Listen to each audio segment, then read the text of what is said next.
Javed Ali here in Dubai at the Bollywood Parks. He's going to be part of Rahman's concert tomorrow at Bollywood Park on 26th January. Pleasure having you first of all back on Bollywood Hungama. Thank you so much. And क्या कहना चाहेंगे आप अपने जश्न बहारा आपने रहमान साहब के साथ में आपने शुरुआत करी थी फॉर जोधा अकबर, उसके बाद आपने बहुत सी उनके और फिल्में आप कर चुके हैं, चाहे वो गुजारिश हो, उसके अलावा और बहुत सी आपने उनके फिल्में कर चुके हैं, be it in Tamil as well as Hindi. कैसा आप महसूस कर रहे हैं कि अब इस इतने बड़े स्टेज पे you are going to be performing with him? मेरे लिए बहुत खुशकिस्मती की बात है कि मैं रहमान साहब के साथ में इस कॉन्सर्ट में जुड़ा हूँ और एक अलग एक्सपीरियंस रहता है जब उनके साथ में परफॉर्म करने का मौका मिलता है। बहुत ही बड़ा कैनवस रहता है शो का और बहुत ही कमाल के म्यूजिशियंस रहते हैं जो यूजुअली एक साथ एक स्टेज पर देखने को बहुत कमी के साथ मिलते हैं, लेकिन रहमान सर के साथ में कमाल सारे आर्टिस्ट रहते हैं, तो एक अलग एम्बियंस रहता है, एक अलग एनर्जी रहती है और ऑडियंस के साथ में ऑडियंस को एक एक गाना जब हम परफॉर्म करते हैं तो ऑडियंस का जो रिएक्शन आता है सब कमाल रहता है। आई थिंक बहुत ही कमाल का एक्सपीरियंस, बहुत ही कमाल का एक मज़ा आता है जब एक एसोसिएट होते हैं रहमान साहब के साथ। राइट, यू नो एक चीज़ ये कही जाती है कि जैसे कि एक आपका जो एक सूफ़ी आपका एक जो फील है आपकी आवाज़ में जी, और रहमान साहब भी in fact he is got a very Sufi personality, तो आप जो एक दोनों का आप लोगों का जो एक मिश्रण होता है, जो एक कॉन्फ्लुएंस होता है, वो उसकी जो एक लाजवाब बात ये भी होती है। दिल्ली छे में भी आपने गाना आपने उनके लिए गाया हुआ है, रॉकस्टार में आपने कुन फाया कुन आपने गाया, जो कि बहुत ही रूहानियत उसके अंदर है, लिखा बहुत अच्छा है इरशाद कामिल साहब। जी। तो ये उसका आप क्या मानते हैं कि एक स्पिरिचुअल लेवल पे कनेक्ट होना भी ज़रूरी है एक अच्छे काम के लिए, एक अच्छा आर्टिस्टिक काम के लिए? नहीं, देखिए क्या होता है कि जब इस तरह के गाने हम रिकॉर्ड करते हैं तो सबसे पहली बात तो ये होता है कि आप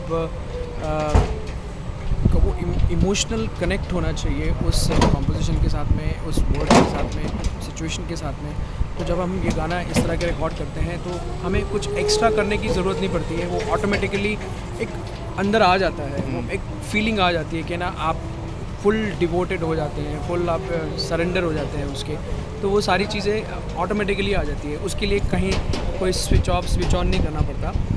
और श्री रहमान साहब भी काफ़ी उनका जो एक पर्सनालिटी है वो काफ़ी रूहानियत भरा पर्सनालिटी है, तो जो उनके आसपास होते हैं उनमें भी काफ़ी हद तक उस चीज़ का असर आ जाता है। तो मैं वो बहुत मानता हूँ कि जब उनके आसपास होते हैं तो वो कहीं ना कहीं एक ऑरा क्रिएट होता है, तो जो ऑडियंस से कनेक्ट होता है, इमोशनल कनेक्ट करता है उस कॉम्पोजिशन में। ओके, नाउ जावेद आपकी जर्नी आपकी बहुत इंटरेस्टिंग रही है। आपने नॉन फिल्म म्यूज़िक से आपने स्टार्ट किया था और जिसको कहते हैं कि बहुत ही एकदम बिल्कुल ज़मीनी लेवल से आप ऊपर आए आज के टाइम पे। आप you are one of the top singers that we have. ये अपनी जर्नी में आप रहमान साहब का आप कितना आप दखल मानते हैं? बिकॉज यू नो हमने आपके शुरू के भी गाने सुने हैं। हाँ जी।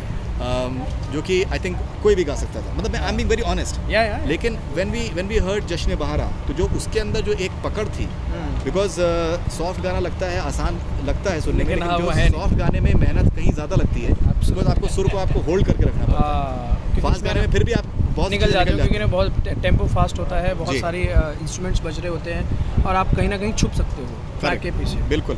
लेकिन है ना, जो सॉफ्ट गाना होता है उसमें सबसे मेन चीज़ रहती है वो आपकी आवाज़ रहती है, तो उस पर बहुत ज़्यादा काम होता है। तो जैसे कि आपका सवाल था कि ना बाकी आपने गाने गाए, जैसे मेरे बहुत सारे गाने मेरे हिट हुए, उससे पहले भी एक दिन तेरी राहों में, बाहों में, पनाहों में, गोल्ड फिल्म का, नगाड़ा, ये सारे गाने रहमान साहब के पास के गाने गाने से पहले हिट हो गए थे। कजरारे सारे गाने हुए, लेकिन जब उनके साथ में हमें मौका मिला, जब रहमान साहब के साथ में जुड़ने का मौका मिला, तो एक अलग लेवल पे हमें देखा जाने लगा लोगों में। जो लोग मुझे जानते थे लेकिन कभी काम नहीं हुआ उनके साथ में, तो मेरा जो टैलेंट है वो बहुत निखर के आया रहमान साहब के साथ म्यूज़िक के अंदर। उनकी कॉम्पोजिशन गाने के बाद में जैसे अगर आप देखें तो मैंने रहमान साहब के अलग अलग जॉनर में गाने गाए हैं। जैसे गुजारिश है, एक रोमांटिक है, उसके अंदर थोड़ा वेस्टर्न टच भी है, गजनी, जैसे गजनी, गुजारिश जो गाना है गुजारिश। जोधा अकबर एक सॉफ्ट रोमांटिक गाना है। देन उसके बाद में अगर आप देखें कि अर्जियाँ एक प्योर दिल्ली 6, वहाँ से मेरा एक अलग इमेज बनी कि जावेद अली सूफ़ी भी गा सकता है। फिर उसके बाद में अगर आप देखें तो जब तक है जान, उस फिल्म का टाइटल सॉन्ग मैंने गाया था, वो एक वेस्टर्न उसके अंदर वेस्टर्न भी है, उसके अंदर थोड़ा सूफियाना अंदाज भी है, तुम तक। तो सारे गाने अलग अलग स्टाइल में मुझे गवाए रहमान साहब ने, जो कि मेरे करियर के लिए बहुत ही उम्दा साबित हुआ। और उसकी बदौलत मुझे लोगों ने पहचाना, मुझे लोगों ने प्यार दिया और मेरे टैलेंट को लोगों ने पहचाना। बहुत बहुत शुक्रिया जावेद अली साहब, and all the best wishes for tomorrow. And उम्मीद करते हैं कि आपका बहुत ही बाकमाल परफॉर्मेंस आपका रहे रहमान साहब के साथ में। बहुत बड़ा स्टेज है, 25 साल की उनकी जर्नी को सेलिब्रेट किया जा रहा है और 26 जनवरी भी कल होगी। So all the best wishes and thank you very much for talking to Bollywood. Thank you so much.